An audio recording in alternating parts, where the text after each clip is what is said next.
7, 6, 5, 4, 3, 2, 1. Vous écoutez Taxi FM, musique, sport, information. Toutes vos passions sont forcément sur Taxi FM. Taxi Presse. Retrouvez tous les jours de 11h à 12h45 Eric Gatan et ses confrères à bord du taxi de la mi-journée. Informations exclusives et coulisses de l'actualité tout azimut. Nos éditorialistes décryptent et commentent l'univers de l'actualité sans concession et sans langue de bois. Taxi Presse, tous les jours de 11h à 12h30 avec Eric Gatan. Madame, monsieur, bonjour. Bonjour à tous. Nous sommes très heureux de vous retrouver ce matin. Taxi Presse de ce mercredi, c'est avec Chakala Alirou, le patron du journal Courrier de la République, Isidore Akolor, le patron du journal Actu Express, Olivier Adja, le patron de l'agent de presse Free Press, et on sera aussi rejoint en studio par Carlos Ketaou, le patron de l'Indépendant Express. Ce matin, nous reviendrons sur la situation politique de notre pays avec les 3 jours de manifestation tels que prévus par la coalition de 14 partis politiques. Le gouvernement n'est pas d'accord. Hier, le ministre de l'administration territoriale a interdit toute manifestation et depuis ce matin, c'est des courses-poursuites dans plusieurs quartiers de la ville de Lomé. Des policiers et des gendarmes qui ont pris d'assaut dès le matin tôt, d'ailleurs, les points de ralliement de la manifestation. Nous reviendrons en long et en large sur cette information principale. Taxi FM. Le monde en une radio. D'abord, une idée des journaux qui sont dans les kiosques ce mercredi. On va commencer par le quotidien Liberté. Le confrère qui parle de la rencontre avec Nana Akufo-Addo. L'opposition révèle l'obsession de Faure Gnassingbé pour les élections. La coalition appelle à une mobilisation générale pour les manifestations. Vous lirez l'article dans le journal. Landerneau, politique à qui profite le regain de tension, se demande le journal. Vous lirez l'article à la page 3. Togo, debout, proteste, lui, contre des traitements indignes infligés à ses membres.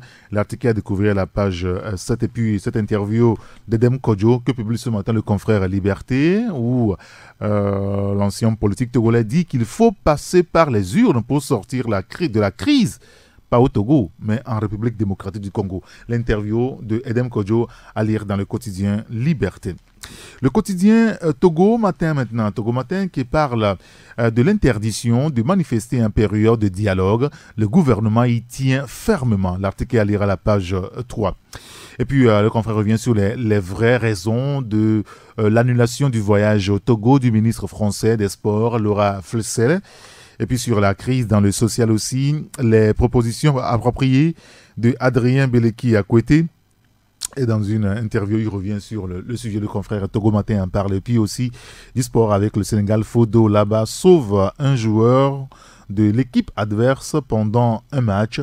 C'est à lire dans le journal Togo Matin. Le billet hebdomadaire, le libéral qui parle aussi de la manifestation vers des lendemains tendus, prophétise presque le confrère, le libéral.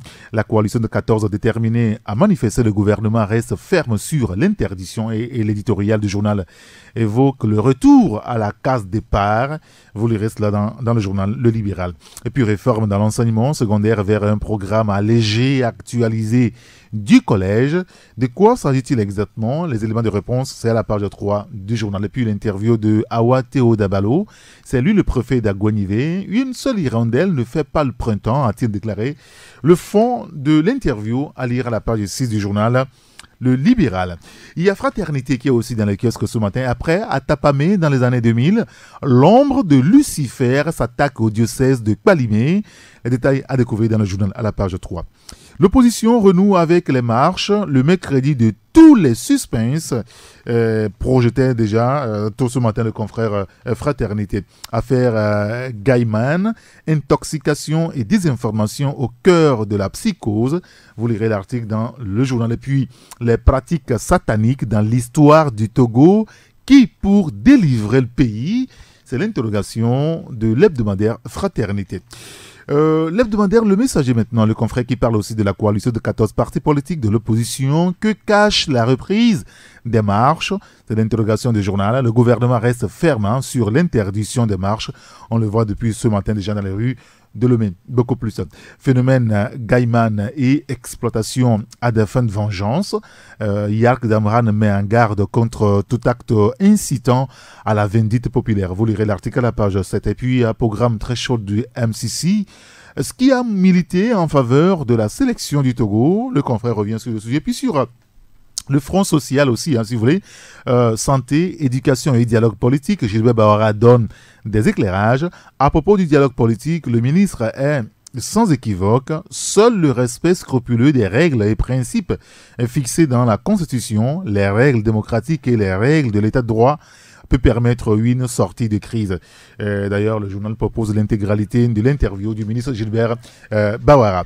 Il y a le journal, le Mania Libéré, qui est aussi dans les kiosques ce matin, avec le phénomène Gaiman. Le patron de la police béninoise rassure, aucun Béninois n'a été brûlé vif au Togo. Yak Damran qui provient contre les actes de représailles et vengeance contre les Béninois en terre togolaise. Vous lirez l'article dans le journal Le Mania Libéré. Et puis santé, une baleine morte se retrouve sur la plage d'Anero, finie dans les assiettes.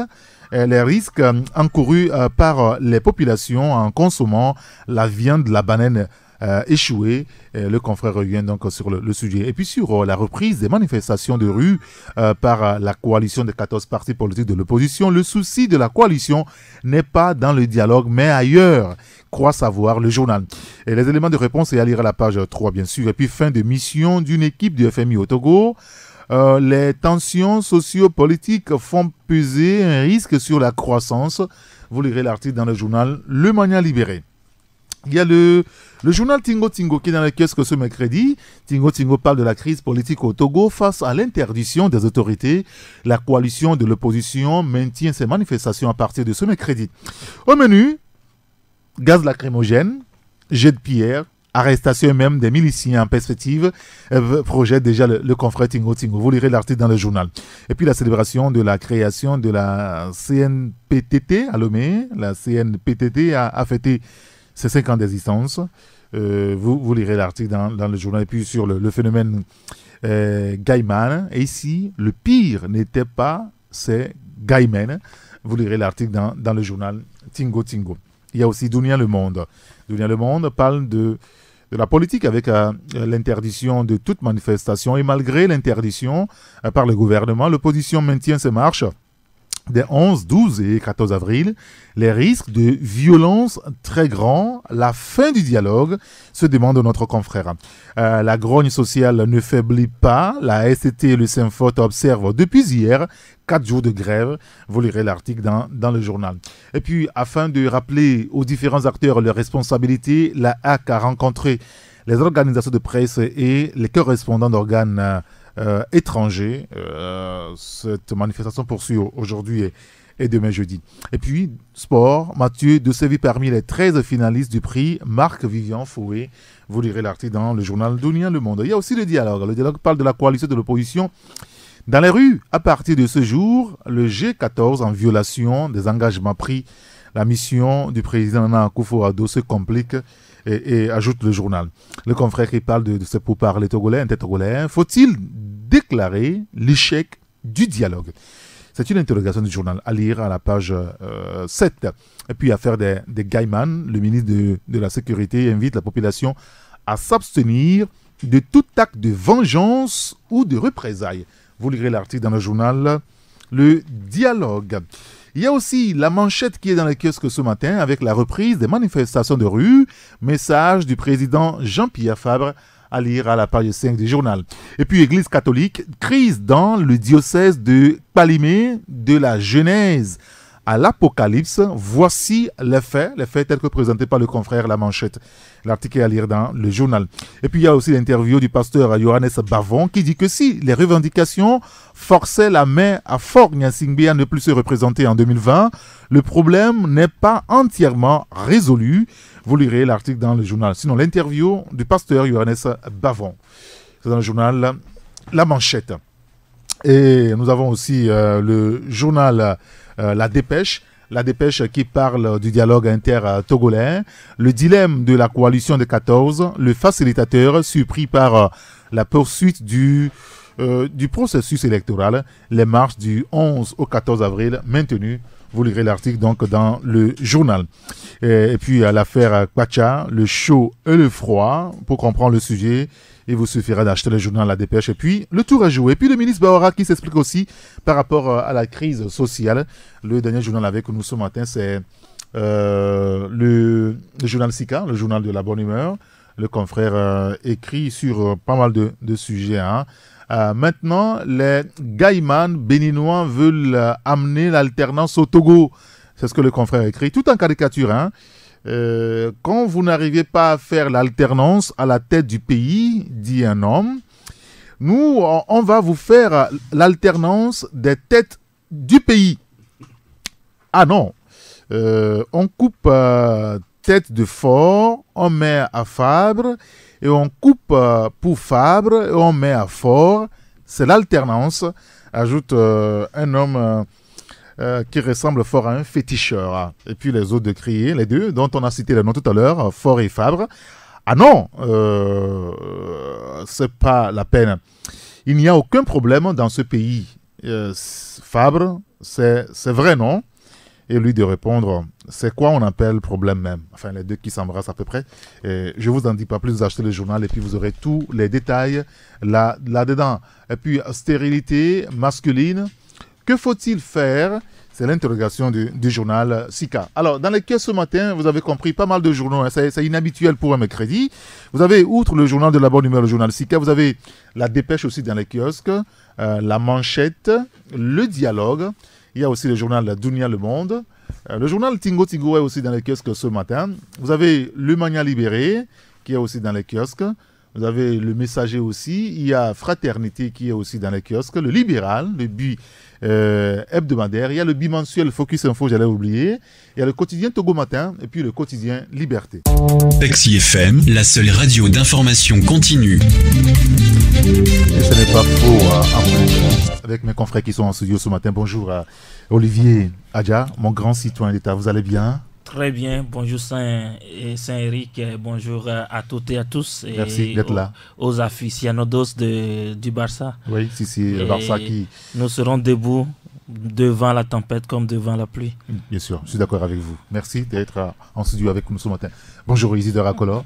Bonjour Eric, bonjour à toutes et à tous. Vous allez bien? Pas du tout. Quand le peuple se porte mal, je me porte aussi mal.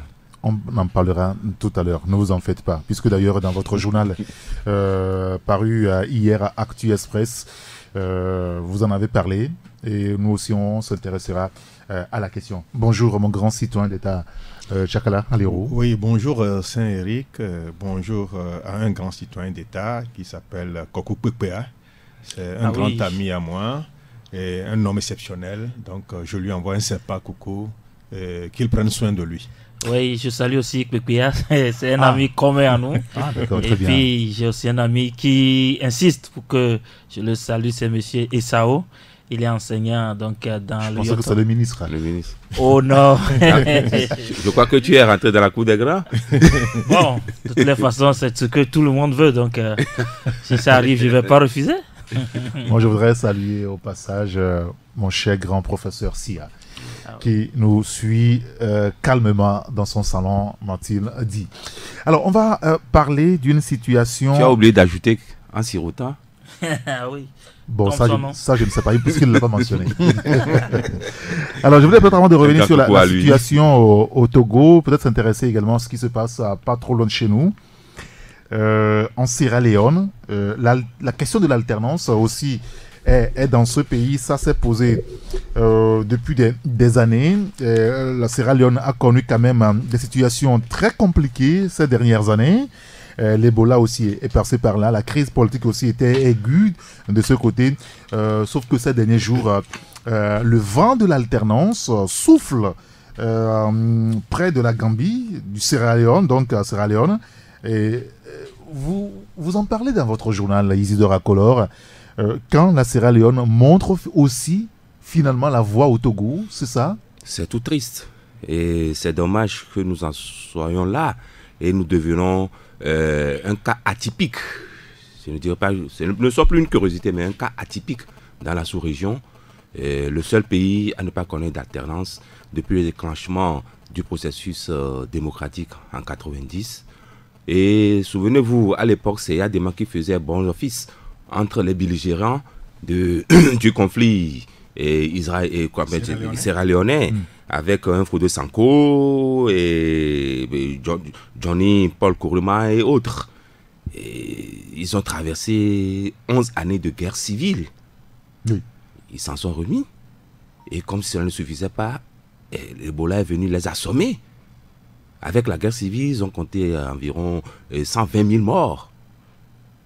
Et l'Ebola était venu de 2014 à 2016 avec 4 000 morts. Et pourtant, ce pays a connu l'alternance politique de 2002 à nos jours. 3 présidents.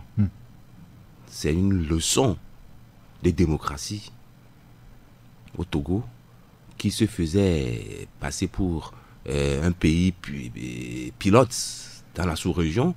Et moi, je me dis que c'est une honte nationale, il faut en parler. Et c'est une analyse à laquelle j'invite les lecteurs à découvrir les péripéties par lesquelles ces pays sont passés. Et nous qui... Parce qu'il y a quelques mois, disons un peu plus d'une année, on évoquait le cas de la Gambie de Yaya Jammeh. Oui. Yaya Jammeh qui a finalement accepté de partir parce que d'ailleurs il a été battu par son opposition. Et maintenant c'est le cas de la Sierra Leone. Il y a avant aussi le cas du Libéria. Bon, le Libéria n'était pas quand même dans des difficultés réelles, mais quand footballeur arrive à prendre quand même la tête de la nation, ça a été quand même un sujet largement traité par la communauté, non, oui, les médias internationaux. Oui, souvenez-vous aussi. C'est la Sierra Leone qui intéresse aussi la communauté internationale. Oui, ce pays a été dirigé de main de fer, pas de maître comme par un général, Joseph Momo. Oui. Et qui était un grand ami au général Eyadema. Donc il a conduit le pays dans une guerre civile. Nous l'avons évité de près. Oui. Mais nous en sommes là, à trébucher sur le processus démocratique. Et nous n'avons connu aucune alternance. N'eût été la mort de Eyadema, on ne connaîtrait pas Faure Gnassingbé. On va revenir sur le cas du Togo, véritablement, ne vous en faites pas. Mais le cas de la Sierra Leone, quand même, intéresse quand même l'Afrique et notre sous-région, puisque la Sierra Leone n'est pas trop loin de chez nous. Ce qui a été curieux au niveau de la présidentielle en Sierra Leone, c'est que là-bas, ce n'est pas l'opposition qui crie aux voleurs, c'est le pouvoir qui accuse l'opposition d'avoir triché. Oui, bon, parfois il y a des mauvais perdants, puisque voilà, si c'était le candidat du pouvoir qui avait gagné, peut-être que l'opposant aurait crié à la tricherie ou non. Oui. Mais comme vous le faites et vous le notez, c'est que c'est le candidat du pouvoir, hein, le candidat du président sortant, du parti du président sortant qui se plaint et qui crie à la fraude. Et parce que aussi là-bas, les institutions fonctionnent un petit peu normalement et ceux qui sont au pouvoir ne peuvent pas s'immiscer dans la gestion normale des institutions. Oui, je crois que c'est le rêve. On est au pouvoir, mais on peut se plaindre d'être triché. Absolument. Et là, je crois que c'est ce qu'il faut plutôt recommander à tous les pays, hein, pas seulement de la sous-région, mais africains en général. Parce qu'il y a un problème aussi dans la sous-région, enfin, je veux dire, en Afrique centrale. Oui, bien sûr. Donc, africains en général, il faut mettre en place des institutions qui permettent un bon fonctionnement, surtout de l'appareil électoral. Puisque derrière, en Afrique, ce que nous constatons, c'est que les élections sont plutôt source de conflits et de problèmes. C'est-à-dire, on a des élections conflictogènes, on a des élections donc, qui toujours font peur, aussi bien au Togo que dans d'autres pays de la sous-région. Quand on prend le cas du Kenya, on a connu donc voilà les crises électorales passées et dernièrement n'eût été donc comment dire là, le bon sens des deux camps qui ont fini par faire la paix des braves. On serait encore devant une situation conflictuelle dans ce pays. Donc il faut surtout encourager nos pays à mettre en place des institutions électoral qui soit accepté et acceptable pour tout le monde. Et là, je crois qu'on aura réglé une grande partie des problèmes. Et c'est au Togo aussi, c'est le cas où le facilitateur, d'autres observateurs internationaux encouragent à ce qu'on mette en place une CENI consensuelle, une CENI qui puisse être au-dessus de tous les intérêts partisans, afin que on puisse aller à des élections libres, transparentes et acceptées. Très bien.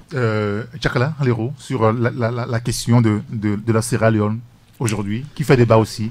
Non, mais c'est une belle leçon de démocratie et d'alternance que ce pays, qui a été pendant de très longues années meurtri par la guerre civile et ensuite par l'épidémie Ebola, vient de nous infliger. Je suis togolais, je suis fier de l'être, mais certaines fois, il y a des situations qui me poussent à remettre en cause ou bien remettre en question cette fierté d'être togolais. Quand des gens qui sont très loin de nous, quand des gens pour qui nous sommes investis pour que la paix revienne chez eux, ont pris de l'avance sur nous, on n'est pas du tout fiers d'être togolais. Donc je crois que depuis quelques années déjà, le Togo est cité comme le très mauvais exemple en matière de démocratie, en matière de liberté bien entendu, et l'alternance on n'en parle même pas. Donc je crois qu'il faut quand même que nous en arrivions à nous surpasser, à dépasser nos petits intérêts et à dépasser certains égos qui sont en train quand même de faire mal à toute une nation. Donc aujourd'hui, nous sommes réveillés encore avec des situations quand même qui frisent on va en parler. Le ridicule. Et je crois que tous ceux-là qui ont été fiers, tous ceux-là qui ont versé de leur sang pour que le Togo soit aujourd'hui ce qu'il est, ceux-là qui ont professé que le Togo sera l'or de l'humanité, je crois qu'ils seraient là dans leur tombe en train de remuer, parce que c'est comme tous les jours que le bon Dieu fait, nous consacrons le recul de notre pays de par nos faits et gestes. Donc je crois que il faut, cela interpelle toutes les consciences, qu'on soit de tel bord ou de tel, il faut quand même donner un sens à notre vivre ensemble, il faut donner un sens à ce pays que nous aimons, que nous chérissons tant, sinon nous risquons d'être les mauvais élèves de la classe. Et de même devenir la risée du monde.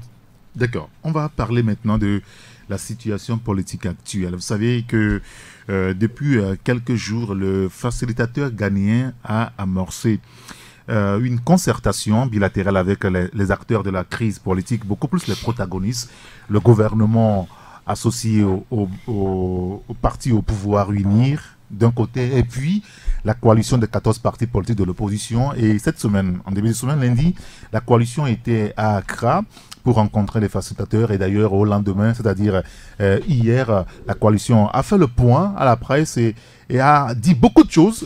Ce matin, le confrère Liberté s'en est inspiré aussi pour faire des articles quand le confrère parle de l'opposition, de la coalition qui révèle l'obsession de Faure Gnassingbé pour les élections. Une mission du président togolais se serait rendue à Accra ce dernier jour pour marteler le fait que pour Faure Gnassingbé, il faut aller vite aux élections. Il veut tenir les dates dans les dates constitutionnelle, en tout cas, pour ne pas dépasser, et pourquoi après on parle de vide constitutionnel. Je voudrais qu'on en parle tout à l'heure, mais l'opposition a programmé une série de manifestations, notamment cette semaine, où aujourd'hui mercredi, demain jeudi et samedi, une manifestation à travers le pays est programmée, sauf que au niveau du gouvernement, on n'est pas d'accord. On estime qu'on a donné sa parole aux facilitateurs qu'aucune manifestation publique ne sera acceptée durant le processus de dialogue qui est toujours en cours, et partant de fait, il ne peut pas avoir de manifestation. Il y a eu un premier courrier hier, le gouvernement a été ferme dans un autre courrier pour dire à la coalition de ne pas manifester, et cela, la coalition dit, nous manifesterons, et ce matin, plusieurs points de la ville de Lomé ont été donc bondés de forces de sécurité. Isidore Akolo, vous habitez au quartier commercial de la ville de Lomé. Et pour arriver ici, vous avez quand même traversé toute une ville. Comment se présente la situation? chez vous? Chez nous, en venant au niveau du grand marché, il n'y a pas d'échauffourée.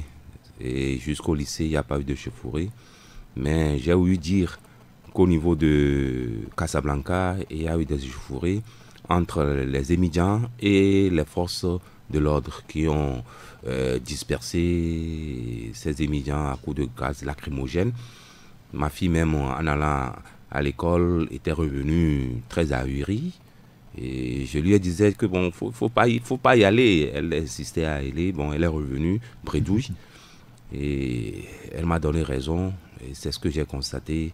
Et j'ai ouï dire aussi qu'au niveau de Agoué et Zongo et autres là, il y a des échauffourées entre les forces de l'ordre et les militants qui voulaient manifester leur ras-le-bol. Et c'est ce que j'en sais. À Palimé, on en parle à Kparataou et autres. Je ne peux pas vérifier ces informations, mais c'est les bribes d'informations que j'ai jusqu'à présent. Très bien. Tchakala Alero, Adi Dogomé, Olivier peut-être va y revenir là-dessus tout à l'heure, à Toti, là-bas aussi, que des forces de sécurité. Non, quand on circule un peu dans la capitale, on se croirait en Syrie. Non, sérieux. Non, je suis sérieux. On voit, je ne suis pas allé, mais je vois certaines fois les images et on voit comment il y a tout un dispositif militaire ou bien sécuritaire renforcé.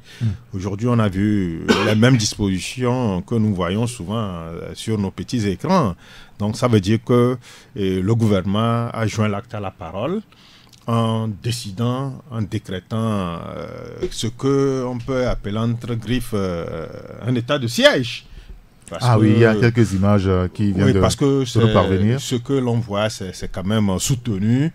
On a renforcé tous les dispositifs. Mais n'empêche, il y a quand même certains courageux qui veulent quand même se faire entendre. Et quand vous prenez certaines villes de l'intérieur, je crois que les gens sont quand même en train de braver ces dispositifs mis en place, ces sécuritaires mis en place pour quand même donner le ton, montrer qu'il y a une certaine exaspération. Donc à la capitale, quand vous prenez un peu Tochi et tout ça là, c'est le même dispositif sécuritaire qui est en vigueur. Ça veut dire que on a voulu étouffer la manifestation dans l'œuf. Et surtout au niveau des points de rassemblement, là, on n'en parle même pas. C'est plus que des garnisons qui ont été déversées là-bas, histoire de mater un peu les esprits, histoire d'enlever aux manifestants toute envie de se regrouper et de cheminer sur le trajet. Donc, je crois que on peut dire que le gouvernement a été hostile à ces manifestations. On a trouvé de petits prétextes pour justifier cela et je crois qu'ils ont tenu parole. Alors, nous revenons tout à l'heure sur les prétextes tels que avancés par le gouvernement. Donc là, je rappelle que à décompte depuis hier soir, la zone a été bouclée. Oui, c'est bouclé par des forces de sécurité armées jusqu'aux oreilles. Ah, oui. D'accord. Oui, je voudrais ajouter un fait. Bon, on voudrait quand même que les gens vaquent à leurs occupations, mais ces dispositifs sécuritaires-là empêchent, curieusement, la libre circulation de ceux-là qui voudraient vaquer à leurs occupations. Quand vous prenez un taxi moto ou bien quand vous prenez un taxi que vous voulez aller ici, ils disent que non, ils ne peuvent pas aller. Donc, finalement, qui empêche les activités de se tenir normalement? On se pose cette question. Parce qu'il faut passer par des contours sinueux, parce qu'ici, il y a de forts contingents de gendarmes ou de policiers qu'on a largués à tel point. Donc, vous n'êtes pas obligé, vous n'empruntez plus la voie normale. Vous êtes obligé de passer par certains labyrinthes. Il semble que c'est aussi difficile d'être en rouge ce jour-ci, parce que vous êtes finalement identifié comme un militant du PNP. Donc, vous ne pouvez pas passer. Moi, je suis... Même ceux qui adorent la couleur rouge... Donc les habits rouges ne doivent plus porter cela pour pouvoir traverser certaines voies allumées. Par solidarité au Barça, j'ai voulu me mettre en rouge, comme ils étaient en rouge hier, mais bon, on m'a découragé de le faire parce que la couleur rouge, c'est cette couleur-là qui ne plaît plus à certains. Quand vous êtes à rouge, on vous stigmatise que bon... Bien. Vous allez pour manifester. Bon, la preuve.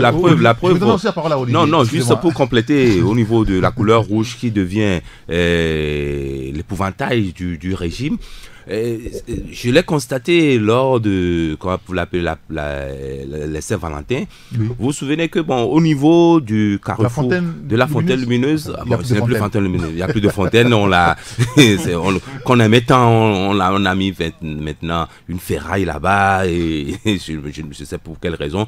Mais vous avez vu que la décoration même a été changée. Ce n'est plus du rouge. Mais il y a un peu du rouge. Un peu du rouge teinté du noir et un peu du blanc. Ce n'était plus comme le cas où on a vu des slogans rouge foncé avec même des messages en minan, en kabylie, en toutes les langues, comme français, espagnol et autres pour parler de l'amour. Pour parler de l'amour.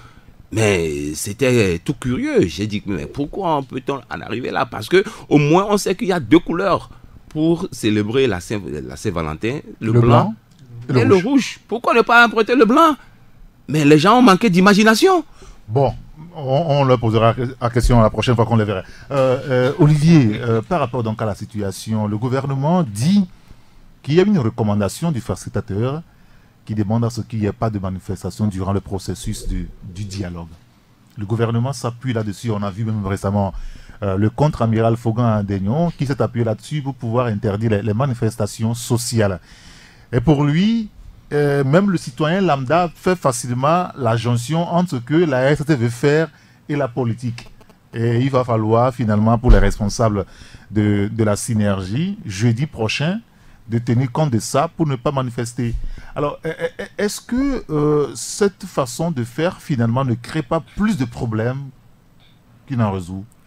Oh bon, je ne sais pas trop. Et le maire et le contre-amiral Fogan-Daignon, dans son rôle donc de président ou du moins de maire de la ville de Lomé. Il n'est pas élu. Et le code... Appelons les choses par leur nom. Il est président de la délégation spéciale de la commune de Lomé. La loi Boudjona dit que lorsque vous voulez manifester, vous devez respecter une procédure. Oui. Et la procédure est respectée. Mais cette même loi dit aussi que l'autorité publique a aussi un droit de regard sur... et un certain nombre d'itinéraires ou un certain nombre plutôt d'indications qui sont contenues dans votre demande. Et la même loi dit que lorsque vous n'avez pas satisfaction, vous pouvez au même moment saisir la justice pour qu'elle se prononce. Et en réalité, moi j'aurais aimé et préféré que ceux qui font ces demandes et qui se sentent brimés ou peuvent saisir les institutions judiciaires de notre pays pour que la justice se prononce. On me dira peut-être que le délai entre la réponse du maire et la date de la manifestation ne permet pas.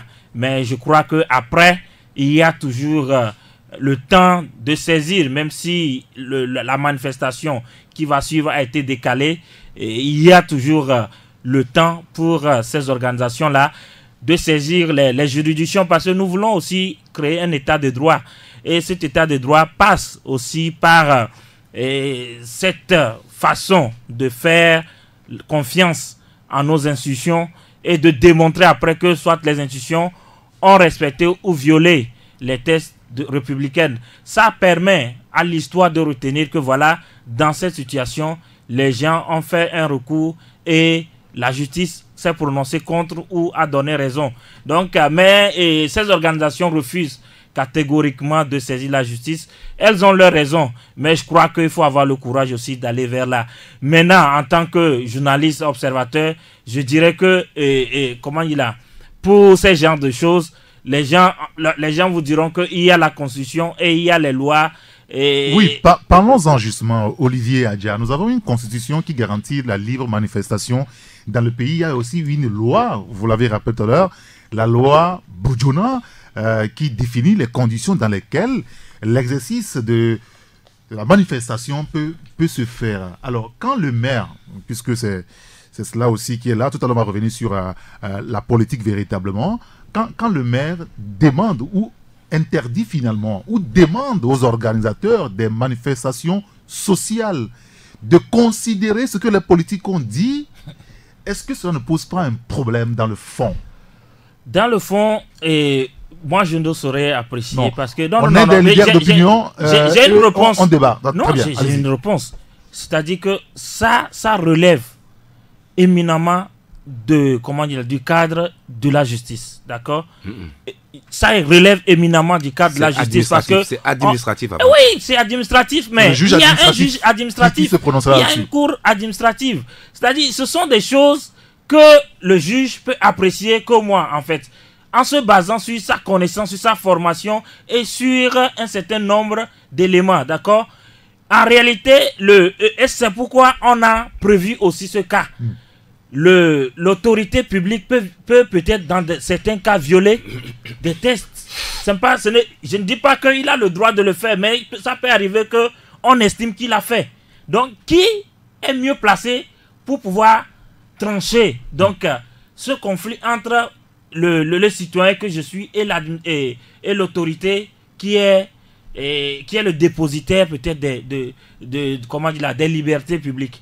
C'est le juge. Et c'est pourquoi je dis que, en dehors de tout ce qu'on puisse reprocher à M. Fogan, à Daignon, il y a une voie son interdiction n'a visé aucune loi. Oui, donc... c'est une violation de la loi, finalement. Qui tranche que c'est une violation, ce n'est pas une violation? Nous, on peut estimer que c'est une violation. D'autres vous diront que ce n'est pas une violation. D'accord? D'autres vous le diront. On trouvera toujours, sur les 7 millions de Togolais, quelqu'un qui vous dit que ce n'est pas une violation. Mais dans ce conflit entre les interprétations, c'est le juge le mieux placé pour nous dire que c'est une violation ou pas. Et c'est pourquoi moi je dis que nous devons avoir le courage de saisir des juges. Je finirai en disant que ce que les politiques ont fait au sein du dialogue, en disant que les manifestations sont mises entre guillemets pour la durée du dialogue, personnellement, moi j'estime que c'est une violation de la Constitution. Et en réalité, nous, en tant que citoyens, en tant que peuple... Excusez-moi, Olivier, de vous relancer. Quand des politiques s'asseyent pour discuter, et entre eux, ils s'entendent de mettre en berne la Constitution, vous l'avez rappelé, c'est une violation de la Constitution, est-ce que c'est opposable aux manifestants sociaux? Oui, ça, la question doit être posée à l'autorité qui l'a opposé aux manifestants. Et les manifestants, qu'est-ce qu'ils ont? Quel recours, quelle voie de recours ils ont? C'est ça, c'est-à-dire que nous, on ne peut qu'analyser, mais on ne peut pas trancher. Non, on ne tranche pas, on analyse. Oui, c'est ça, c'est-à-dire qu'on ne peut pas trancher, et c'est pourquoi moi je dis, il y a, comment dire, la pyramide des normes que nous avons, ok? Et il y a aussi ce qu'on appelle, la constitutionnalité des lois. Il y a tout ce que les autorités, que ce soit les politiques, prennent comme décision, et qui ne vont pas dans le sens de la Constitution. En réalité, on devrait permettre à nous, en tant que citoyens, de saisir. Pas que ça arrive, mais au même moment de saisir le juge constitutionnel pour lui dire, mais comment est-ce que la Constitution togolaise reconnaît les manifestations publiques et au même moment des politiques se réunissent de tous bords, se réunissent pour dire que ces manifestations ne vont pas avoir lieu. Ils peuvent s'engager, mais c'est un engagement entre gentlemen. Agreement. Ça, oui, mais ça ne peut pas s'opposer à tout le monde. Oui, maintenant, lorsque ça s'oppose, il y a des voies, parce que nous allons créer, mais il y a des voies normales pour pouvoir saisir la justice, pour que la justice se prononce sur ce fait. Tchakala Alero, quel est votre avis sur ce sujet? Avant de revenir sur la politique et ce qui se passe depuis ce matin, ou même depuis hier, on a observé cette guerre de communiquer entre le gouvernement et la coalition avec des échanges de courriers assez tendus, il faut le dire. On va y revenir tout à l'heure, mais sur le cas social. Non, mais on sait que le gouvernement est en train de patauger dans l'absolue illégalité. De refuser à certains de manifester, de donner libre cours à ce que la Constitution et la loi leur garantissent, en se basant sur un accord qui a lié certains politiques. Je crois qu'on a franchi le pas de trop. On a franchi le pas de trop. On est en train d'agresser avec la manière, notre constitution et notre loi. Et cette loi, c'est la loi Bodiona. J'aurais voulu que ces gens-là donnent corps ou bien force à cette interdiction, à se basant sur la constitution ou sur la loi dite Bodiona, qu'en se servant d'un règlement intérieur qui lie les acteurs politiques. Je crois que il faut être clair aujourd'hui, c'est qu'il y a la loi de la force qui est en train de primer sur la raison et les lois dont nous disposons. La force, la brutalité.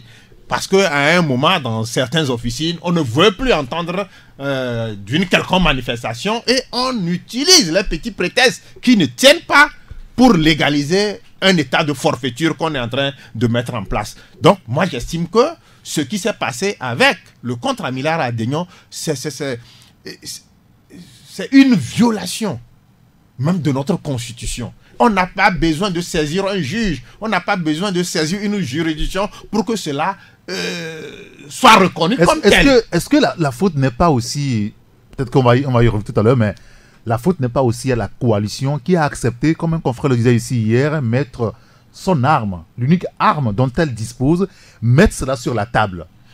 Mais elle a fait preuve d'une... Aujourd'hui, c'est ce qu'on oppose. Non. Aux manifestants sociaux. Je crois que c'est une interprétation galvaudée à des fins de servir un groupe. C'est ça qui fait le problème maintenant.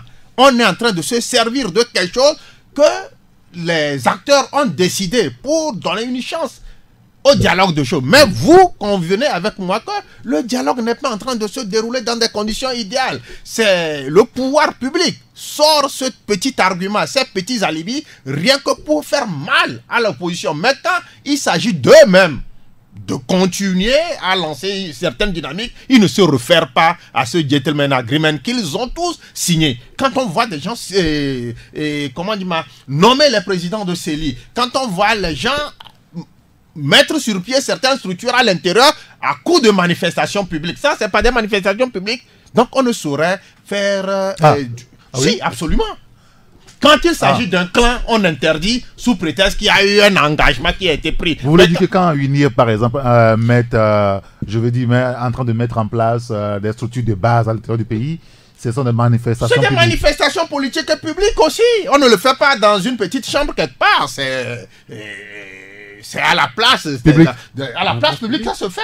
Et au même moment, on interdit aux autres de donner la voix par rapport à certaines de leurs préoccupations. Je crois que cette politique de deux poids mesures, personne ne saurait la supporter. Donc, c'est le premier violateur, le premier agresseur. Sur un fait, peut-être que mon confrère a effleuré, c'est le fait que l'opposition, les acteurs de la coalition des 14 et le pouvoir est accepté dans le cadre du dialogue de mettre en berne la Constitution.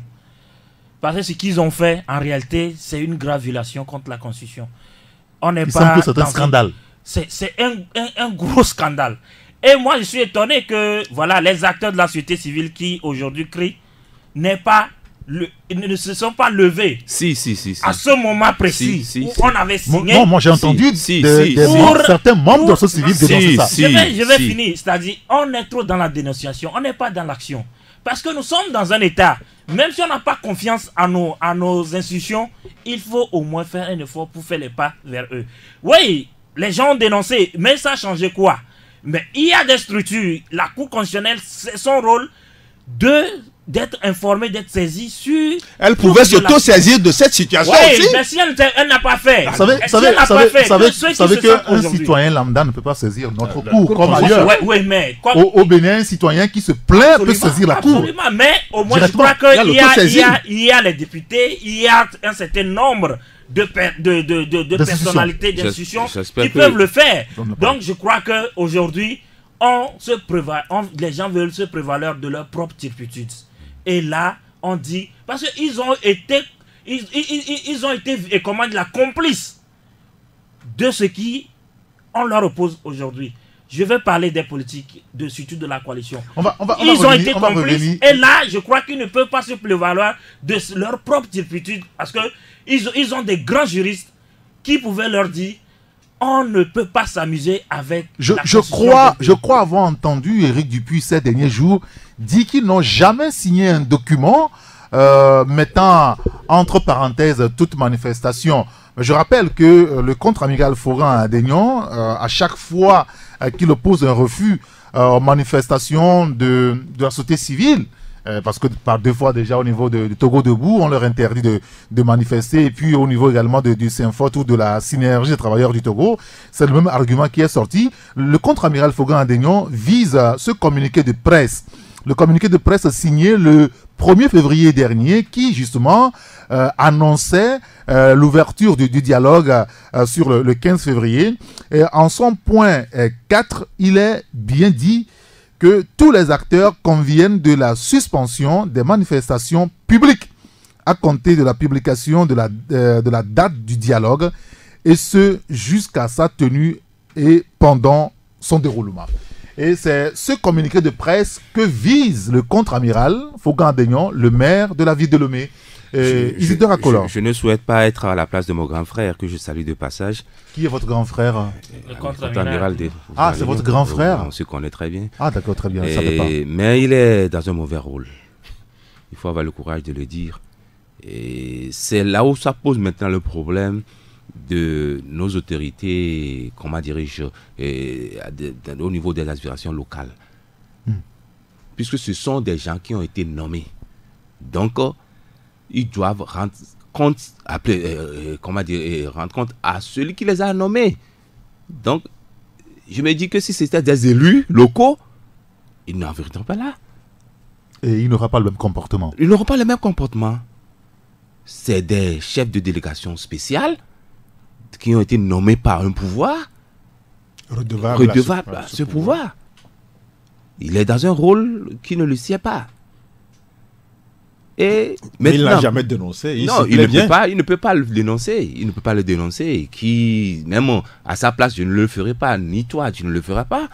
Et maintenant, pour revenir à ce que l'usage que fait maintenant l'administration territoriale d'un gentleman agreement et d'un communiqué de presse ou ils appellent comment ça, une recommandation de la facilitation qu'ils ont accepté, le règlement intérieur pour faire prospérer le dialogue. Mais je me dis que le pouvoir fait non seulement diversion, mais fait preuve de duplicité. Duplicité dans ce cadre que Aliou l'a dit tout de suite. On permet à certains de faire des manifestations publiques et à caractère politique, et qu'on nous bombarde sur les écrans de la TVT à longueur de journée. Unie a fait ci, Jeunesse Unie a fait ça, Femmes Unie a fait ci, et fait ça, mais l'opposition est mise en berne dans toutes ces activités. C'est en cela que je dis que le pouvoir fait preuve de duplicité, et surtout le ministre de l'administration territoriale en opposant ce gentleman agreement aux gens qui ne sont même pas concernés. Pourquoi ils ont autorisé le vendredi saint? Ce n'est pas une manifestation publique? Oui, bien sûr. Mais je suis catholique. On devait interdire. Mais on devait l'interdire. Le chemin de croix. On devait l'interdire. Pourquoi? Mais ce sont des chrétiens qui ah bon? Donc ce n'est pas public. Ce n'est pas public. Des syndicats et consorts. Ce n'est pas public. Non, c'est public. Alors, pourquoi? C'est une duplicité qui ne dit pas son nom. Nous ne sommes pas des tarés dans ce pays. C'est pas normal. Et l'hierarchisation des tests ne permet pas de mettre au-dessus de la Constitution un gentleman agreement ou un accord entre des partis politiques. Les politiques n'ont pas dénoncé. Mais les politiques n'ont pas dénoncé parce qu'ils y croyaient. Ils ont mis leur bonne foi. Aujourd'hui, ils se sentent... Ça veut dire qu'ils ont accepté mettre entre parenthèses c'est un marché de dupes. Aujourd'hui, le constat est clair. C'est un marché de dupes qu'il faut dénoncer, qu'il faut combattre avec toutes les énergies. Alors, quand on parle de la politique, vous savez que ces derniers jours, avec l'annonce de la manifestation ou des marches de l'opposition, il y a eu un certain échange de courrier, je dirais, musclé entre le gouvernement représenté par le ministre de l'administration territoriale, Payadoa Boukossi, et la coalition de l'opposition. La coalition qui, dès lundi déjà, a averti le gouvernement qu'elle compte renouer avec les manifestations de rue. Le gouvernement, à l'entremise, si vous voulez, du ministre Payadoa Boukossi a rencontré une délégation de la coalition et a notifié à cette délégation qu'elle ne se rendra pas coupable quand même, complice de leur manifestation. Et puis, il y a beaucoup d'interprétations autour de cette façon de dire. On ne sera pas complice des manifestations, de ce que vous voulez faire. Et puis après, le gouvernement hier qui a été clair dans ses propos, vous n'organiserez pas des manifestations parce que nous avons tous donné notre principe d'accord aux facilitateurs, et la coalition qui a répondu, vous avez violé. Nous, on sera dans la rue. Comment est-ce qu'il faut comprendre finalement cette histoire? Quand vous observez tout cela, Tchakala, peut-être que je vais faire appel à votre sens humain, est-ce que ça ne vous embarrasse pas que notre pays soit dans cette situation de guerre? Comme je pense un confrère l'a dit ce matin, c'est le libéral, retour à la case départ. Oui, on n'aura pas évolué d'un seul iota, on est resté statique, c'est comme... le temps s'est arrêté autour de nos 56 600 km². Et ce qui est encore plus curieux, c'est qu'on vit des situations pires que celles que nous avions connues antérieurement. Et on ne peut pas être content quand on est un patriote de vivre cette situation. La dernière fois, dans une des correspondances du ministre de l'administration territoriale, il a dit, mais certains ont voulu que la justice arrête son travail. Oui. Et il ne se retrouve pas dans que la justice doit commencer. Et non. Mais on met en berne une constitution. On met en berne une loi pour l'opposer à un gentleman agreement. Et maintenant, on se dit que non, la justice est autre. Comme si la justice aussi ne tire pas sa force, son essence d'une constitution que nous sommes librement donnée.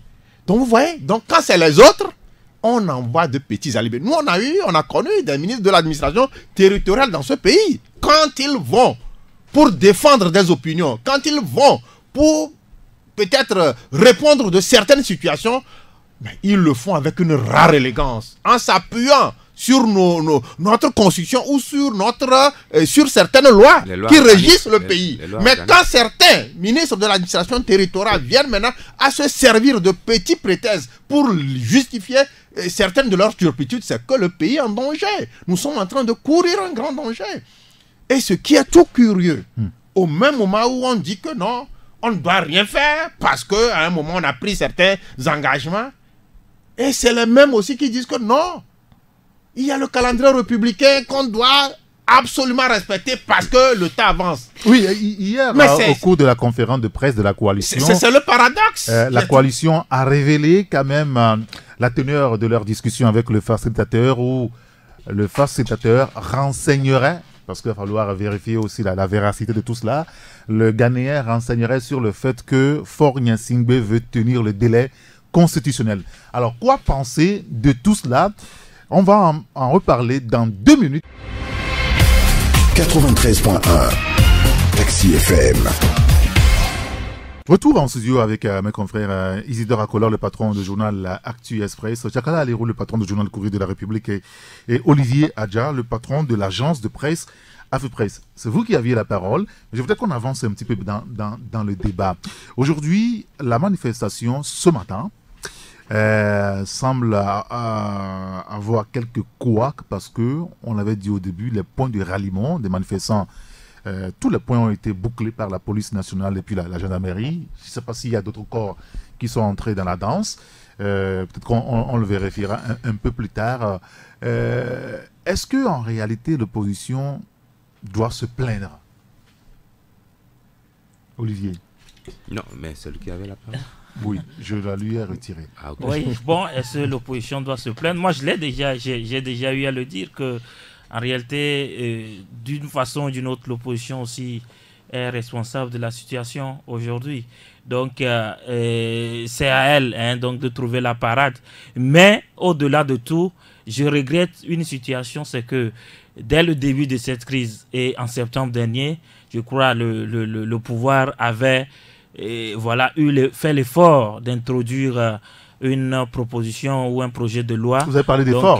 Oui, il avait fait l'effort parce qu'on ne s'y attendait pas, ni d'Adam ni d'Ève, on ne savait même pas que ça allait arriver en ce moment. Donc, qui parle au moins des avancées au niveau de la forme, ou du moins de la nature de l'élection. Et puis aussi de la question de limitation des mandats présidentiels, etc. Moi j'estime qu'il y a eu des avancées, mais jusqu'ici, ces avancées n'ont pas été actées et mises en forme et introduites dans notre constitution, si bien que il faudra certainement revenir et faire le même travail, ou soit passer par un référendum pour le faire. Et je crois qu'on remet toujours l'ouvrage sur le métier dans notre pays, et on l'a dit ici, c'est que on a eu des blessés et des morts depuis le 19 août jusque récemment, et en réalité ça n'a rien changé. Ok, ça a plutôt plongé le pays dans des difficultés économiques, politiques, etc. Oui, mais le pays connaît bien avant la crise des difficultés économiques. Oui, mais je crois que cette crise-là encore accentuer ces difficultés. Ça, on ne peut pas se tromper. Donc, la finalité de l'opposition, ce n'est pas de plonger le pays dans la crise, mais d'avoir des avancées, surtout démocratiques, des réformes. Alors, lorsqu'on propose au moins une part des réformes, pourquoi refuser? Et après, peut-être renoncer à la Constitution de 92 et parler de 5 articles pour les réformes, d'accord? 5 points. 5 points pour les réformes. De toutes les façons, je crois qu'on peut aller étape par étape, accepter ce qui est proposé et au fur et à mesure, continuer les revendications. Est-ce qu'on n'est pas allé trop loin pour accepter aujourd'hui aller étape par étape? Non, mais, vous avez écouté récemment Tikpi Achadam dans une interview chez le confrère de la diaspora où il disait qu'ils sont allés trop loin aujourd'hui pour maintenant demander de participer à un gouvernement d'union et tout ça. Je vais répondre directement en disant qu'on est en matière politique et la politique est le champ par exemple par excellence plutôt du changement et de l'évolution. C'est un champ très mouvant, c'est du sable. Et le sable de mer, c'est mouvant en fait. Donc si un politique me dit aujourd'hui que sa position d'aujourd'hui, elle est catégorique, elle ne va pas changer, c'est faux. Ça change toujours. La preuve, moi j'ai discuté avec des gens, on leur demandait, mais vous parlez de la Constitution de 92, est-ce qu'on ne peut pas faire un effort de renoncer à cette exigence, mais de réclamer certaines réformes plus importantes? On nous a dit non, catégoriquement.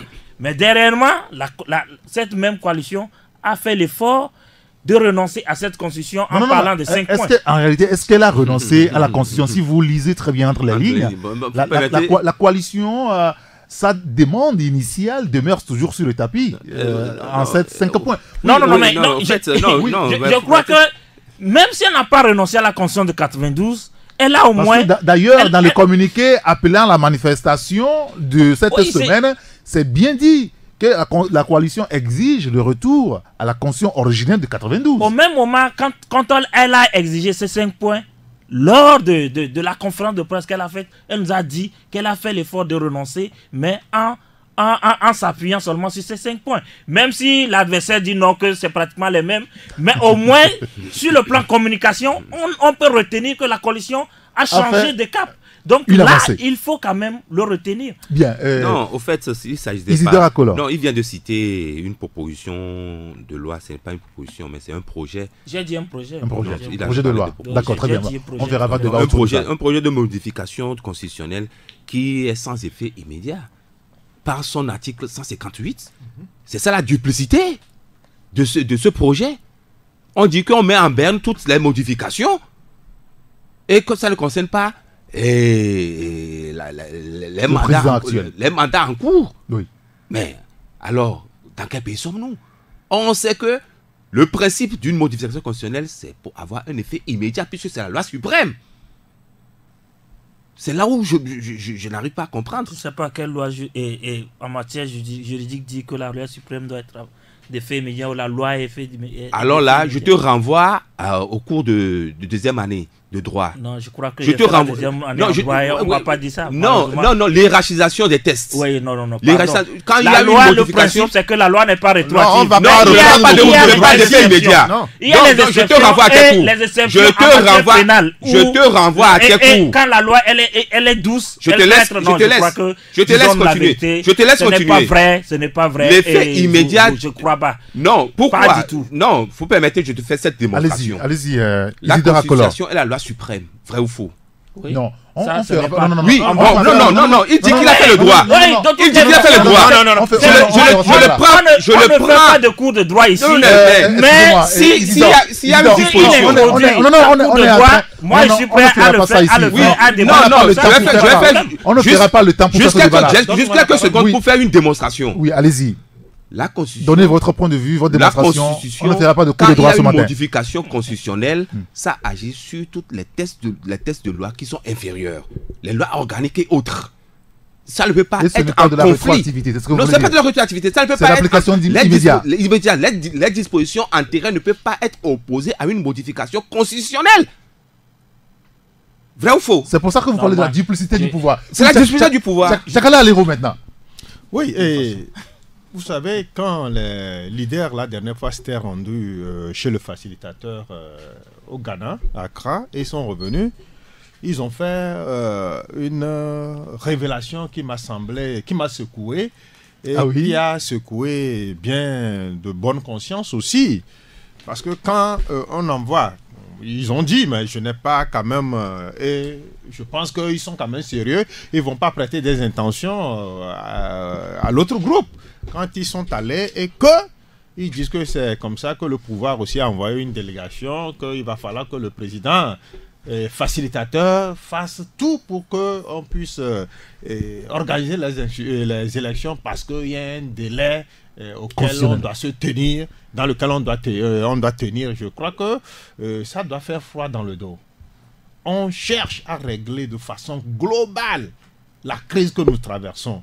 Et les élections font partie de cette crise que nous connaissons et que nous vivons depuis des lustres. Si à un moment, certains vont estimer que c'est en organisant dans un délai constitutionnel, dans le délai constitutionnel, que le problème togolais que nous vivons va se résoudre. Là, je me dis que, où sommes-nous là? Non, mais attendez, il y a un délai. Oui, il y a un délai. Il faut être dans le délai. Il faut être dans le délai. Si on est hors délai, c'est toujours vous, la presse, qui discourira que tout est folklore, tout ça. Vous avez vos langages. On ne va pas régler les problèmes togolais au cas par cas. Au cas par cas. On va tenir dans le délai. Ça, c'est vrai. Pour autant, alors que ces élections font partie des problèmes que nous vivons dans le pays.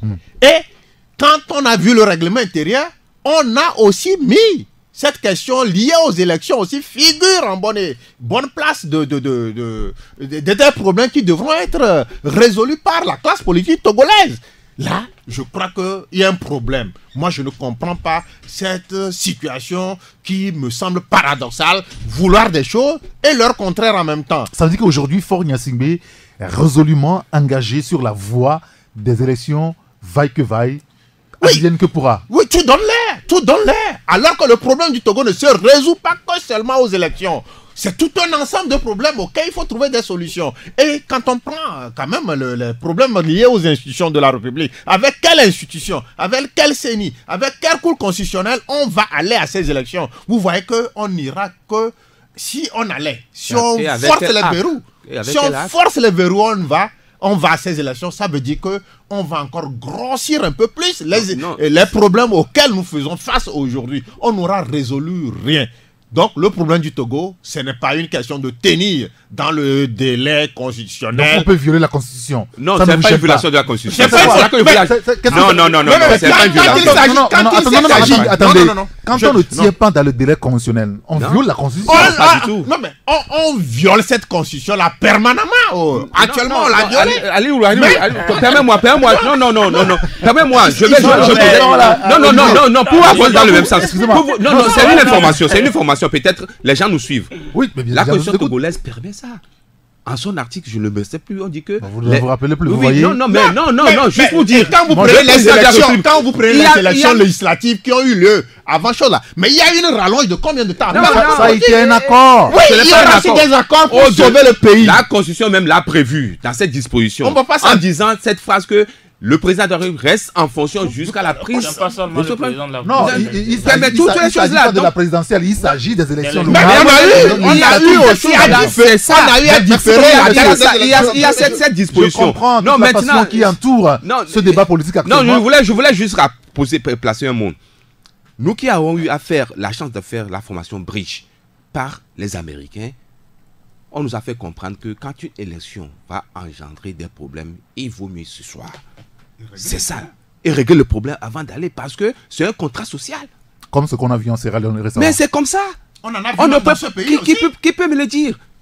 Qui peut me prouver le contraire? On a eu à faire cette formation. Alors, est-ce qu'on n'est pas en train de siffler définitivement la fin du dialogue et constater donc l'échec du dialogue parce qu'on est en train de vivre ces derniers jours-là? Olivier Adja. Non, je crois que ce dialogue est mort-né et de toutes les façons. Oui, vous l'avez toujours dit. Oui, le dialogue est mort-né et ce dialogue n'est pas en train d'aller dans le sens voulu par les Togolais. Et il serait mieux peut-être de siffler la fin de ce dialogue-là et de s'atteler donc à régler le problème peut-être entre Togolais et à trouver les courroies nécessaires d'échange avec la classe politique pour pouvoir trouver une solution à ce problème. Ce que nous constatons, c'est que le facilitateur est animé d'une volonté, mais il n'a pas le pouvoir ni les manettes pour pouvoir faire quoi que ce soit donc, dans ce sens. Il ne lui reste qu'à jeter l'éponge finalement aujourd'hui. Oui, c'est ça aussi. Je crois qu'il joue aussi de sa notoriété sur le plan sous-régional et africain. Vous comprenez? C'est-à-dire, il veut se battre pour qu'on dise qu'il a réussi. Donc, à éteindre un foyer de tension. Parce que, vous rappelez-vous d'Alpha Condé le Guinéen quand il s'est jeté dans la crise gambienne et ça lui a valu un poste, ou bien la présidence de l'Union africaine. Donc, c'est aussi des situations que ces présidents-là peuvent donc brandir comme résultat demain à l'interne comme à l'externe. Vous savez, le rôle que joue le président Nana Akufo-Addo dans la crise togolaise, ce n'est pas un rôle dénué de tout intérêt.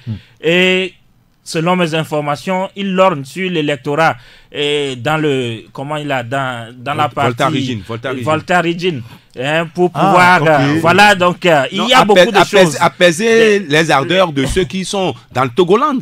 Oui, donc il y a beaucoup de non-dits, mais de toutes les façons ce dialogue ne va pas dans le sens voulu. Maintenant, donc il faut l'arrêter.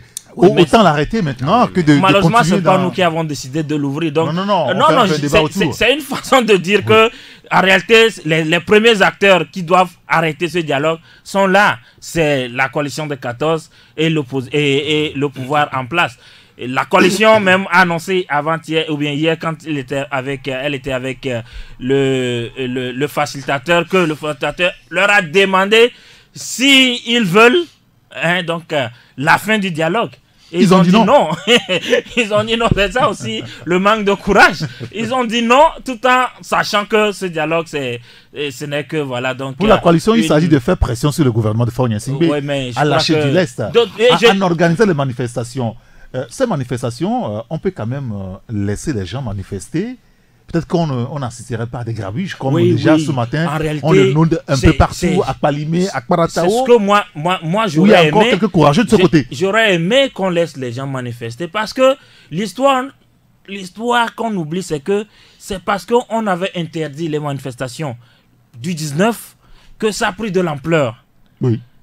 On oublie le feuilleton qui a entouré les manifestations du 19 du PNP. Ah oui, le ministre de la Sécurité, avec son collègue. Tout ça là, et ça a donné ce que ça a donné. Donc, alors que on constate que lorsqu'on laisse les gens manifester, bon, les gens oublient quoi. Et ça, tout se déroule normalement. Mais j'aimerais quand même faire un crochet sur le débat sur les élections. Moi, je dis que les institutions doivent fonctionner comme tout le monde le dit, même s'il y a dialogue, même si, puisqu'on a dit la dernière fois que le dialogue ne met pas fin ni au fonctionnement de la justice, ni au fonctionnement des institutions, ni au fonctionnement de la constitution togolaise. D'accord?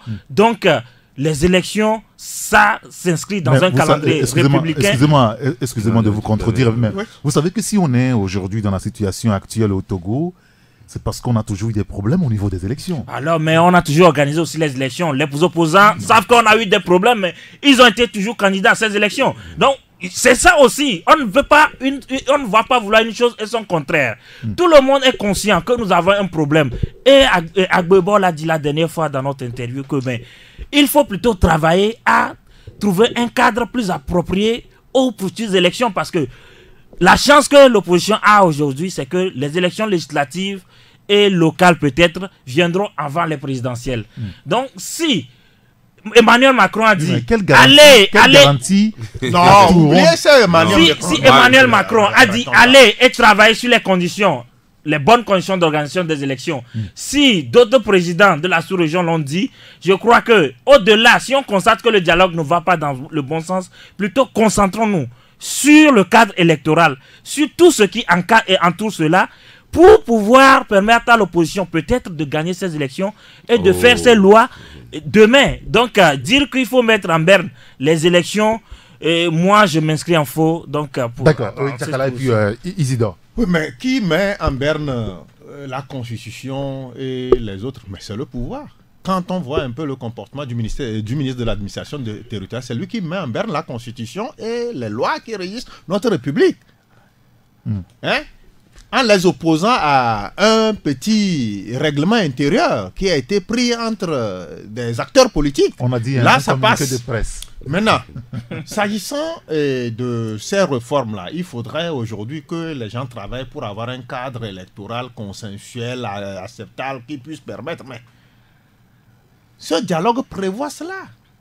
Le dialogue qui est en train de ne pas bien se dérouler, le dialogue qui est en train de battre de l'aile, a prévu tout ça là. Donc je crois que si aujourd'hui l'opposition est amenée à reprendre la rue, c'est pour mettre la pression sur le pouvoir afin que ce cadre qu'est le dialogue puisse accoucher de tout ce que nous avions souhaité, notamment les réformes. On ne sortira pas de ce dialogue-là sans dépoussiérer un peu le cadre électoral, sans donner une chance aux élections quand même de se tenir et de ne plus être contestées comme on a eu le temps de le antérieurement connaître ça. C'est vrai, à un moment, les acteurs politiques ont cru à une certaine bonne foi de leurs adversaires politiques en allant. Mais on se rend compte que toutes les fois qu'ils vont, c'est la même situation qui prévaut. Autant aujourd'hui, s'arrêter, ils ne voudraient plus se rendre complices de la situation qu'ils ont créée, tout en acceptant, parce que certains sont venus, ils ont dit, mais on a déverrouillé le fichier électoral, on a fait ci et ça, et ils vont, et ce qu'ils vivent est pire que ce qu'ils avaient connu antérieurement. Donc ils ont dit, bah la terre, on ne veut plus se rendre complice d'un pouvoir qui a l'habitude de ne pas respecter ses engagements, qui a l'habitude de verrouiller tout le processus électoral à des fins de se retrouver toujours vainqueur. C'est ce que le dialogue prévoit aujourd'hui, et je crois que tous les acteurs politiques devront militer pour que ce dialogue aboutisse, pour que les réformes puissent aussi avoir lieu, pour qu'aujourd'hui les Togolais se disent, ah tiens, nous sommes tenus par certains calendriers et que nous allons à ces élections, mais on ne va pas à ces élections pour consacrer la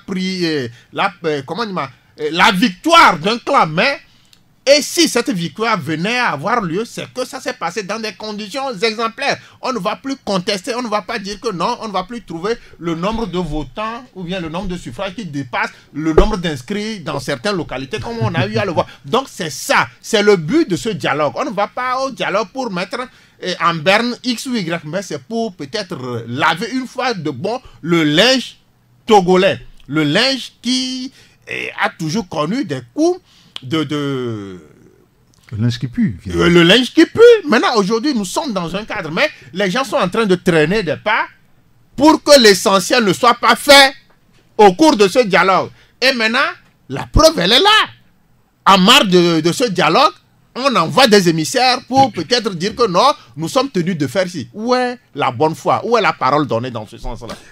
Isidore Akolor, à l'ouverture du dialogue, non, vous avez la parole, hein. Ne faites pas le malin, vous avez toujours la parole quand vous le voulez. À l'ouverture de ce dialogue, vous faites partie de ceux qui croyaient véritablement à sa discussion politique. Aujourd'hui, est-ce que vous ferez le même raisonnement? Désolé, je ne peux pas faire le même raisonnement. Et je suis factuel, je suis réaliste. À voir les choses évoluer, je sens que... C'est fini, c'est mort. Non, mais le titre en dit long de notre manchette. Vous parlez du dilatoire. Non, pas du dilatoire, mais la mauvaise foi même du pouvoir qui pousse les gens dans la rue. C'est ce que moi, on a toujours à dire. Et j'y croyais à un moment. J'étais de ceux qui, au début, disaient que c'était un dialogue mort-né. Mais à voir la stratégie du facilitateur, je me dis que bon, et aussi la géopolitique, je me dis que ça peut donner quelque chose. Mais je suis au regret de constater que ce dialogue ne puisse pas donner les résultats escomptés. Quand les gens s'accrochent à des, comment dirais-je, des calendriers électoraux, mais ça me électoraux plutôt, ça me fait mal. Que dit-on de l'organisation des élections locales? Ça fait partie aussi des calendriers électoraux.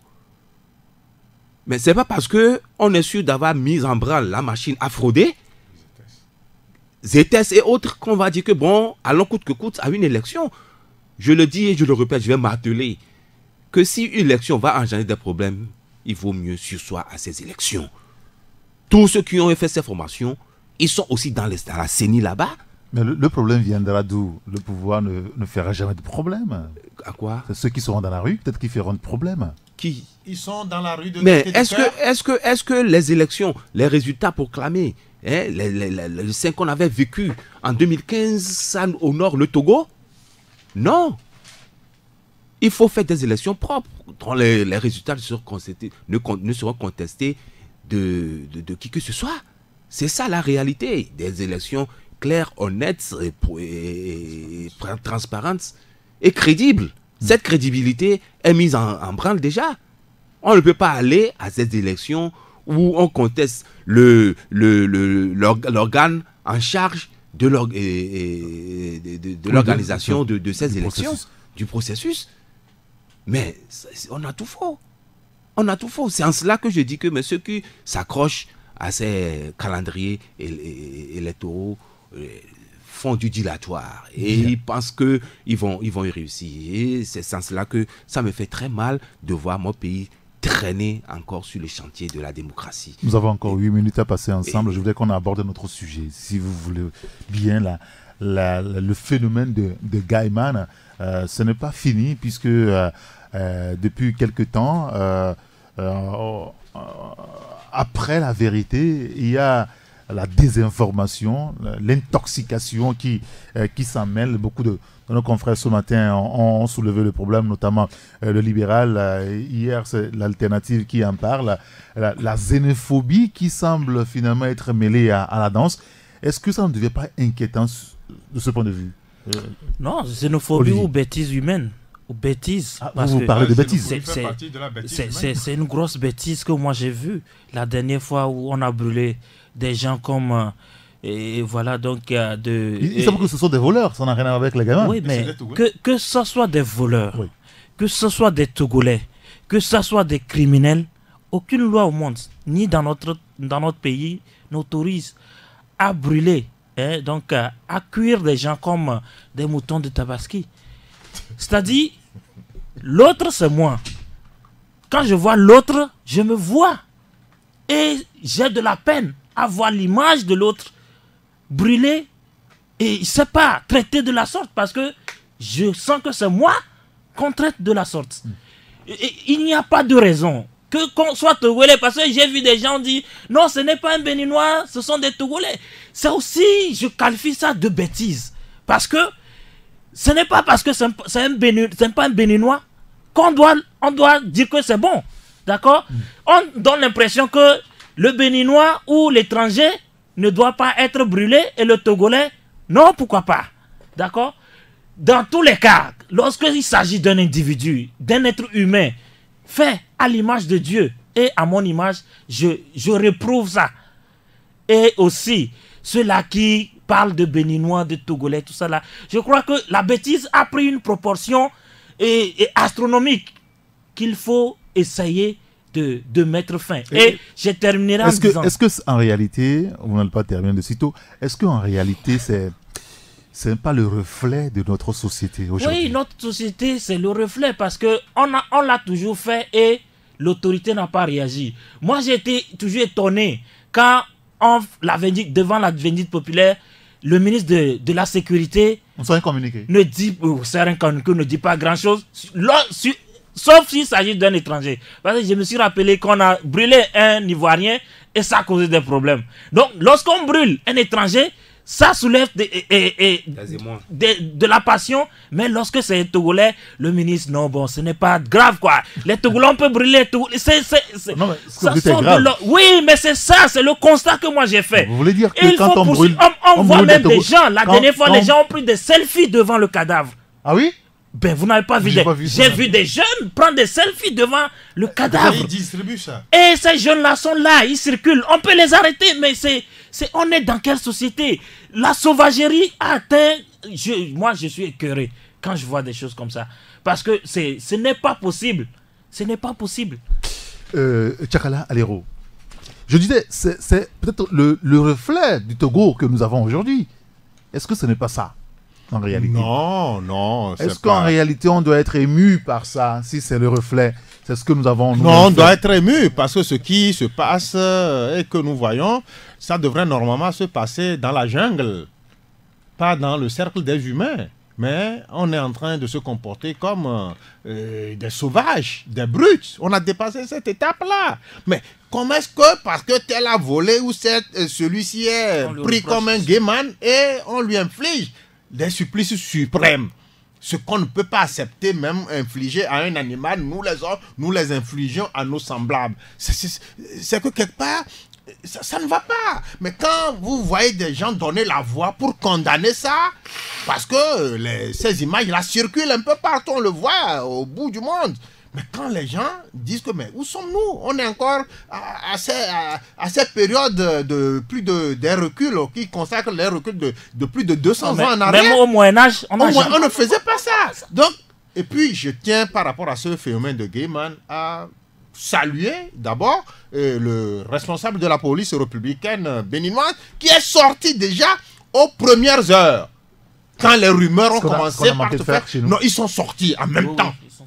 Pour dire que non, aucun Béninois n'a été lynché ni brûlé au Togo. C'est ce qui a manqué ici chez nous. Au début, la communication a pris un peu de retard. Absolument, ça a pris un peu du plomb dans les ailes. Et on ne sait pas pour quelle raison. Alors que pour des trucs comme ça, nous avons nos Nous avons nos compatriotes. Non, eux aussi, ils ont investigué. Mais ils sont au Bénin, ils sont sortis pour dire que non, aucun compatriote béninois n'a été lynché ni brûlé au Togo. Pourquoi pas nous, ici, qui sommes là, qui vivons les réalités? C'est pas quelqu'un qui va... Le directeur de la police nationale, de la police républicaine, n'est pas le porte-parole du gouvernement togolais. On devra aussi le faire quand il est sorti là, la soirée. On n'a pas besoin d'aller consulter un Zeus ou un dieu quelque part avant de venir prendre le communiqué pour renforcer ce que le responsable de la police républicaine a fait. Lundi, ça a été fait. Mieux vaut tard que jamais. Mais je crois qu'il va falloir qu'il y ait des groupes de travail conjoints entre le Bénin et le Togo pour vider ce contentieux-là. Parce que nous avions nos compatriotes là-bas qui sont là tranquillement. C'est un danger. Oui, c'est un danger. Si peut-être que les gens veulent peut-être grossir la rumeur, à quel fin on ne le saurait pas. Mais il faut dès à présent enlever toute idée de ceux-là qui seraient tentés de pouvoir régler certains comptes par le truchement de ces histoires de Gayman, de ces histoires de Béninois brûlés, de ces histoires de Togolais aussi brûlés au Bénin, qu'il faut arrêter ça. Et ça passe par un groupe de travail conjoint entre les premiers responsables de la sécurité béninoise et ceux du Togo. Là, les gens, la population saura que... oui, mais il y a une guerre entre Togolais et Béninois sur les réseaux sociaux. Oui.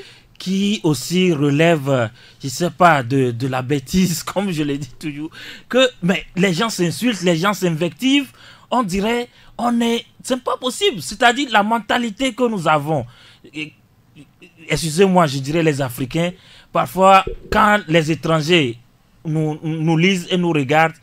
Quel étranger européen?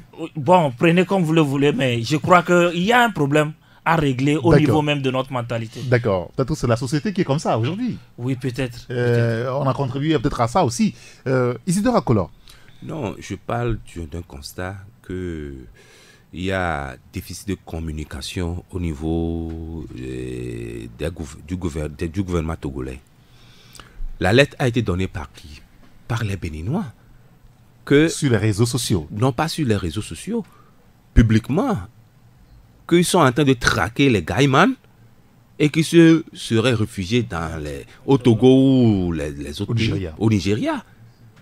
Et c'est comme ça que les gens ont commencé par les traquer au Togo. Au début, les gens n'y croyaient pas, jusqu'à ce qu'on ait convoyé plus d'une dizaine de Gaïman au Bénin, et après, c'est 13 personnes qui ont été convoyées. Oui. Ça fait 2 vagues. Ah, c'est 2 vagues. C'est 2 vagues. Vous vous souvenez, la fois dernière, on avait titré sur la dizaine qui était convoyée en catimini, sans faire de communication. Après, la presse l'a relevé. On l'a relevé. Après, pour la seconde fois, il y a eu une médiatisation.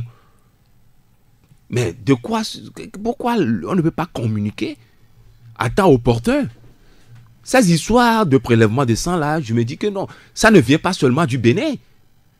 Où est passé le pasteur qui disait qu'il faut pardonner combien de fois qui est mêlé aux affaires de prélèvement de sang? Le pasteur qui s'habille souvent en blanc. Là. En blanc, qui est en face de Sazov, ancien Sazov et autres là. Et dans laquelle aujourd'hui ne sait l'affaire Pacha Simliwa, et dans laquelle s'est mêlé Trimois. Il semble que son nom a été cité. Son nom a été cité. Mais ça ne relève pas seulement du culte vaudou. Il y a des pasteurs qui sont mêlés à cette pratique. Ayons le courage de le dire. Alors, à qui profite le crime? Il n'y a jamais eu d'investigation autour, donc pas de vérité, on ne peut pas l'affirmer non plus. Et à ce niveau-là, qu'est-ce que la justice togolaise a pu faire? Qu'est-ce que le ministère public a pu faire pour éclairer l'opinion sur cette affaire de Pacha Simlewa avec... Ils ont été jugés. Condamnés. Oui. Condamné. Ça veut dire que ça a été publié. Moi, je ne sais pas. Oui, mais ça n'a pas été. Mais vous devez avoir les éléments. Bon, ça c'est là. La presse en a parlé en son temps. Oui, bien sûr. Et que sont devenus ces gens-là qui ont été impliqués avec la voiture de Togocel? Mais est-ce que l'opinion travaillait en ce moment à Togocel? Est-ce que l'opinion est éclairée? Est-ce que l'opinion est informée? De toutes les façons, il y a eu un procès. Il y a eu un procès. C'est à vous, la presse, de le relayer. Non, écoutez. Et je sais que les confrères l'ont relayé, peut-être que ça vous... Moi, ça s'est passé. Et ça s'est passé inaperçu. Ça s'est passé inaperçu. Pas du tout. Donc, ça s'est passé inaperçu. Les crimes rituels, les rites rituels ne datent pas d'aujourd'hui. Ne faisons pas le procès aux Béninois. Les Togolais en font. Et à qui profite le crime? C'est la question qu'il faut se poser. Et pourquoi ce mutisme? C'est ni toi ni moi qui avons besoin de ces sangs pour pouvoir prospérer dans nos structures. Qu'est-ce que vous en savez? Ah bon, alors là, la question est encore posée à tout le monde. Très bien. Messieurs, merci beaucoup d'être venus pour le débat. Isidore Akolor, le patron du journal Actu Express. Tchakala Alirou, le patron du journal Courrier de la République. Vous voulez quelque chose? Toujours un sympa coucou à Kokou Pekpea qui nous a suivis. Vous l'avez déjà dit? Oui. Cher Kokou Pekpea, il faut passer au commercial. Cher Kokou Pekpea, bonjour à vous. Merci beaucoup Olivier Adja. Je rappelle que vous êtes le patron de l'agence de presse Afripresse. Merci à Adja Prosper qui a assuré la coordination technique. Appelez-moi Saint-Irrigator. À demain. 10, 9, 8, 7, 6, 5, 4, 3, 2, 1. Vous écoutez Taxi FM, musique, sport, information. Toutes vos passions sont forcément sur Taxi FM.